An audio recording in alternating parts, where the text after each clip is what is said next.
প্রবাদ আছে যে যুদ্ধ কখনো শেষ হয় না, রণক্ষেত্র বদলায় শুধু। ইরানেরও হয়েছে সেই দশা। ইসরায়েলের সঙ্গে সংঘর্ষ শেষ বেশ কয়েকদিন হয়ে গেল, কিন্তু নিজের দেশের ভেতর সে আছে ভীষণ যন্ত্রণায়। প্রতিদিন নিজ দেশের বেঈমান অর্থাৎ ইসরায়েলি গুপ্তচরদের বিরুদ্ধে সাঁড়াশি অভিযান চালাচ্ছে, অপরাধ বুঝে ফাঁসিতেও ঝোলাচ্ছে, দিচ্ছে নানা শাস্তি। একই সঙ্গে উদ্ধার করছে অস্ত্রশস্ত্র। যেসব অস্ত্র উদ্ধার করছে সেসব নাকি মার্কিন, এমনটাই দাবি করছে ইরান। ইরান এও দাবি করছে যে ওইসব অস্ত্র উদ্ধার না করলে সেসব দিয়ে সাধারণ মানুষের উপর হামলা চালাতো ইসরায়েলি গুপ্তচরেরা। সুনির্দিষ্ট করে বললে সিস্তান ও বেলুচিস্তানের জনবহুল এলাকায় হামলা চালানোর পরিকল্পনা করেছিল ওই চরেরা। সিস্তান ও বেলুচিস্তান আফগানিস্তান ও পাকিস্তান সীমান্ত এলাকা, যে এলাকা দুটো ইরানের পাশেই। ইরান বলছে উদ্ধার করা অস্ত্রের মধ্যে রয়েছে 13টি আইইডি, 11টি ইলেকট্রনিক ফিউজ, 3টি রিমোট কন্ট্রোল, 9টি রিমোট ডিটোনেশন সার্কিট, 8টি ওয়্যারলেস ডিভাইস, 3টি বুবি ট্র্যাপ, 38 মিটারের এক্সপ্লোসিভ উইক, বিভিন্ন বস্তুতে সংযুক্ত করা 47 কেজি বোমা, মেশিন গানের 800 রাউন্ড গুলি এবং 2টি গাড়ি। চাবাহার ও নিয়াশাহ অঞ্চলের অভিযান চালিয়ে এসব অস্ত্র উদ্ধার করা হয়।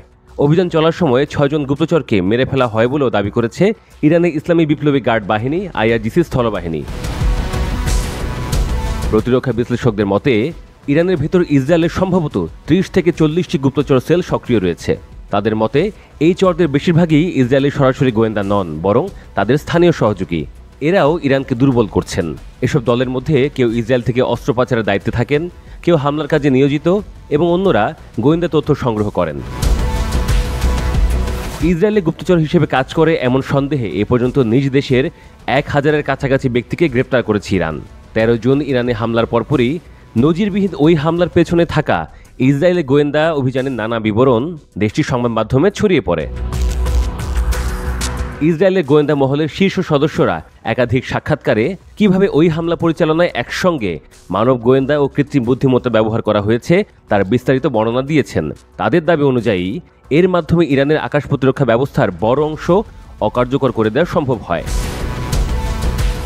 হামলার কয়েকদিন পর 17 জুন সংবাদ সংস্থা এপি ইসরায়েলের গোয়েন্দা ও সামরিক বাহিনীর অন্তত 10 জন কর্মকর্তার সাক্ষাৎকার প্রকাশ করে, যারা ওই হামলার বিষয়ে জানতেন।